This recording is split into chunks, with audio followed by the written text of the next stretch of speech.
énormément de jeunes, moi j'en reçois énormément des messages, surtout big up à ceux qui sont sur le Discord aussi. C'est des jeunes qui sont à peu près compétitifs, en tout cas en sub-junior, sont pas très loin des minima. Et se disent, bah du coup je vais rester à 66 kilos. Et ils vont être bloqués, ils vont pas manger, ils vont parce pas que sinon, voilà. Et en fait, ils comprennent pas que en fait, tu vas grandir. T'as que 18 ans, t'as pas fini ta croissance encore. C'est pas parce que t'as fini ta croissance en termes de taille que ta croissance au niveau du reste musculaire et tout, c'est terminé, tu vois. Et je reçois des gens, pas plus tard qu'il y a quelques jours, qui me disent, est-ce que tu crois que je dois continuer le renfort parce que là, je suis rempli, entre guillemets, j'ai 18 ans, je suis rempli et je suis compétitif en moins de 66. Je dis, qu'est-ce que t'appelles rempli? 1m71, moins de 66. Je dis frérot, 1m71, si tu veux être compétitif après plus tard, c'est moins de 83, tu vois. Mais en fait, le problème, il vient même d'un truc plus profond qui est que, et là je pense que de toute façon avec l'augmentation des minima, ce problème-là va être un peu enrayé, mais en fait c'est la vision à court terme. Souvent, c'est souvent ces petits jeunes ou qui rentrent dans la force, qui sont débutants, ils ont une vision hyper court terme. En fait, ils n'ont pas du tout développé ou ne développeront pas, ça dépend des cas, cette vision à moyen long terme, tu vois. Se dire, ok, je suis en sub-junior 66, mais ok, est-ce que j'ai envie de faire de la force là pendant 2 ans? Donc oui, tu vas rester bloqué dans ta KT, ce que tu veux, voilà. Ou alors, est-ce que vraiment, tu as ton rêve, tu as ton objectif de devenir champion de France, champion du monde, machin? Et ça, je pense, ça a été aussi beaucoup parce que les minima étaient relativement accessibles. C'est ce que j'allais dire. C'est-à-dire, en fait, tu mettais même pas un an à avoir ton minima. Moi, quand j'ai commencé, c'était il y a 3 ans, le minima en 52, il était à 280, 275. Là, l'année prochaine, il est à 340. Le même KT, mais open, tout ce que tu veux. Et en fait, rien que d'avoir cette augmentation-là, en fait déjà quand tu vas commencer la force et quand tu dis ok j'ai envie de performer dans ce sport, déjà tu sais que ça va mettre plusieurs années parce que ce total là déjà tu vas pas pouvoir l'atteindre en 1 an ou 2, tu vois. Et donc encore moins le minima Europe et encore moins le minima monde, tu vois. Donc je pense que déjà ça peut participer à résoudre une partie de ce problème là de la vision à court terme que peuvent avoir les débutants du tout de suite, alors que c'est pas dans la logique interne de notre sport, tu vois. C'est clair. Ça arrive pour des cas hyper isolés, on en a vu, Tiffany, super forte d'un coup, machin.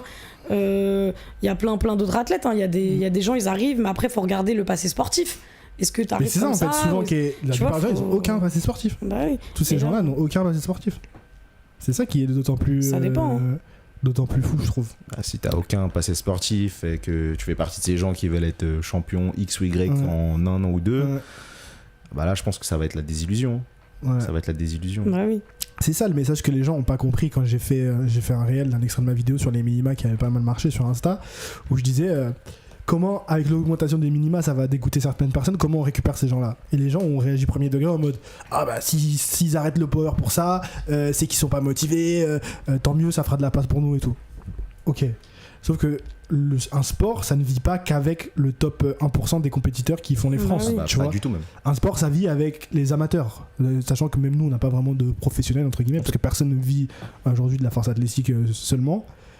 Donc, si vous voulez que le sport continue à perdurer, qu'on puisse se permettre, nous, de vous proposer des contenus médias que les gens regardent, que vous ayez du monde au championnat de France aussi, qui viennent vous voir, ou même qui viennent tout simplement faire la compétition, et que le sport prenne de plus en plus d'ampleur, qu'on ait des sponsors qui mettent les moyens pour qu'on ait des compétitions à grande échelle et tout, il faut que ce sport vive. Et ce sport vit avec tous les licenciés, pas seulement le top 1%. Et c'est comme ça dans tous les sports, de toute façon. Exactement. Pourquoi le foot, c'est énorme à ce point-là? Parce que tu regardes les licenciés au foot, sont 1 million, mais ils sont pas 1 million à faire les France, tu vois, enfin à être dans l'équipe de France. Mais c'est pour ça que j'étais plutôt d'accord avec ce que tu disais dans cette petite vidéo YouTube que tu avais fait sur les minima, en fait.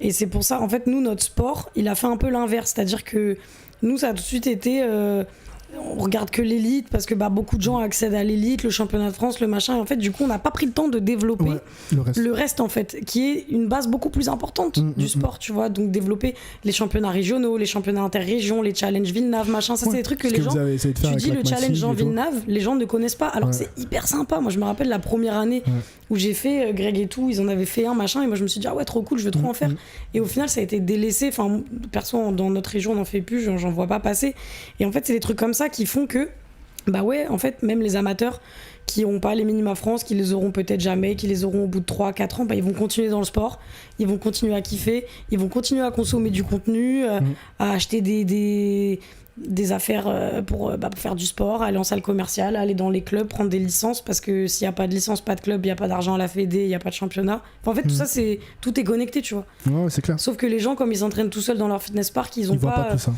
pas les valeurs de l'association, ils n'ont pas tous ces codes-là. Mais tu peux pas leur en vouloir, c'est juste qu'ils les ont pas. Si t'as pas fait de l'athlétisme avant, ou je sais pas, tu sais pas. Il n'y a pas tous les clubs aussi qui prennent le temps. Maintenant, on a beaucoup, alors c'est bien, de clubs qui sont digitalisés, c'est-à-dire surtout nous en région parisienne, il n'y a pas de salle. Donc bien sûr, c'est toujours cool d'avoir des gens qui mettent ça en place pour s'occuper des inscriptions et tout, parce que tout seul, c'est un peu la merde, tu vois. Mais du coup, ça t'éduque pas à tout ça. Et donc, quand t'arrives tout seul un peu à ta compétition, on l'a encore vu, big up le petit jeune là qui est arrivé, qui avait pas de t-shirt, qui avait pas de jeu, pas de chaussettes, rien, pas de coach, rien et tout. Tu te dis, ah ouais, mais en fait, c'est ça, c'est sûr que tu passes pas par le club et que t'arrives comme ça, c'est normal que tu saches pas forcément. Ou les gens, même aussi, pour aller plus loin aussi au niveau de l'arbitrage, il y a Anissa qui avait fait une remarque très juste à la Chromatique, c'est que les gens connaissent pas vraiment les standards et après ils arrivent en compétition et ils sont surpris. Mais c'est sûr que si t'as personne pour te dire attention l'ADEPS, attention machin, c'est le rôle du coach, mais pas tout le monde est coaché, donc surtout à ce petit niveau.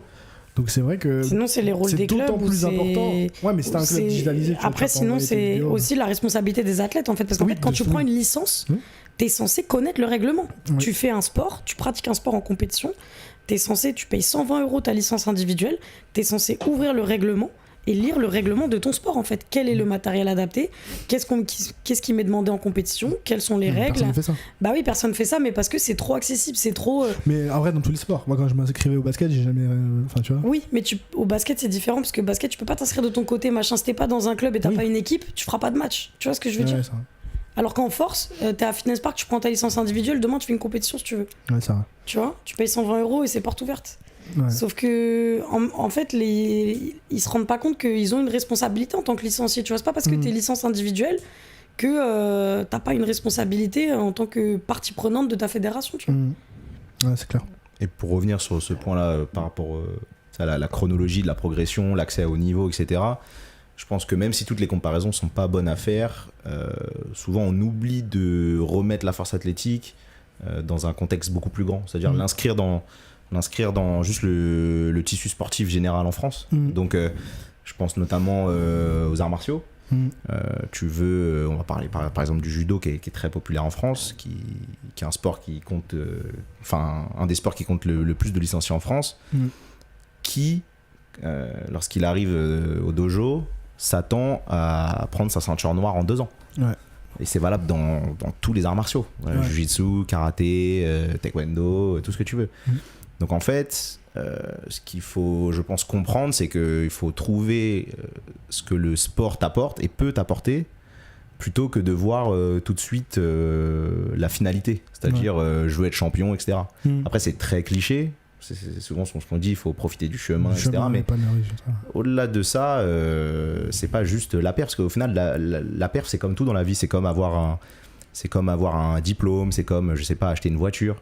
Ok, à partir du moment où tu l'as acheté, t'es content, et après tu passes à autre chose. Donc si tu cours après tes barres, etc., oui, ça va t'apporter une satisfaction à très court terme.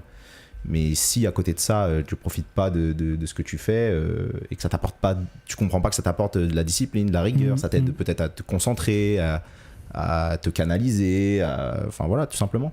Et les gens, je pense, ils oublient un peu ça. Et le fait qu'il n'y ait pas cet encadrement dans les salles commerciales, ou que nous, on aime bien les appeler les petits, c'est pas pour les diminuer, hein. C'est vrai que du coup les plus jeunes qui commencent rentrent pas forcément par cette porte-là. Et puis comme c'est la génération, je vais faire le boomer, c'est la génération TikTok, etc. C'est full dopamine, j'ouvre mon téléphone, je scroll, 10 secondes d'attention, etc. Bah forcément ça crée... parce que du coup la question, c'est là que je trouve ça intéressant, c'est que oui, il y a beaucoup de gens qui rentrent dans la FA, tant mieux. Mais ces gens-là, dans 6 mois, 1 an, 2 ans, 3 ans, où est-ce qu'ils seront, quoi? Où est-ce qu'ils seront? Parce que c'est surtout ça l'intérêt finalement, c'est de faire rentrer des licenciés, mais c'est aussi de les fidéliser. Bah oui, et puis en fait, juste la réaction par rapport à l'augmentation des minima, ça le prouve bien, tu vois. Justement, cette génération très très jeune dans la force athlétique, qui sont rentrés peut-être par le biais de TikTok, ou tout simplement le développement, la médiatisation de la force athlétique, etc. Bah ouais, la première réaction, tu vois les minima augmenter, fichier, ça sera jamais atteignable, j'arrête. Ouais, mais en fait, alors pourquoi tu voulais commencer de base? Qu'est-ce qui t'a attiré dans la force athlétique, tu vois?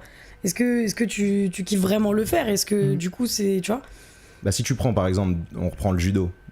Imaginons que le Graal au judo, ça soit de faire les Jeux Olympiques. La personne. Si, bah ouais, il y a personne. Donc, combien d'appelés, combien d'élus, tu vois. Les gamins, ils arrivaient au club et ils se disaient si je fais pas les Jeux Olympiques dans 2 ans, j'arrête. Bah à ce moment-là, tu commences pas. Donc après, c'est peut-être justement, c'est là où c'est intéressant, c'est peut-être que la carotte de se dire la performance, etc. C'est peut-être ça aussi qui te fait rentrer et rester. Tu vois, souvent ce qu'on dit, c'est quand tu demandes à un mec qui est très fort ou un mec qui est très musclé, enfin qui a déjà une certaine expérience dans son sport. Et si tu lui poses la question, si t'avais su pour atteindre ce niveau-là, ça t'avait pris autant de temps, est-ce que t'aurais commencé ? Parfois la réponse est non. Ouais, c'est clair.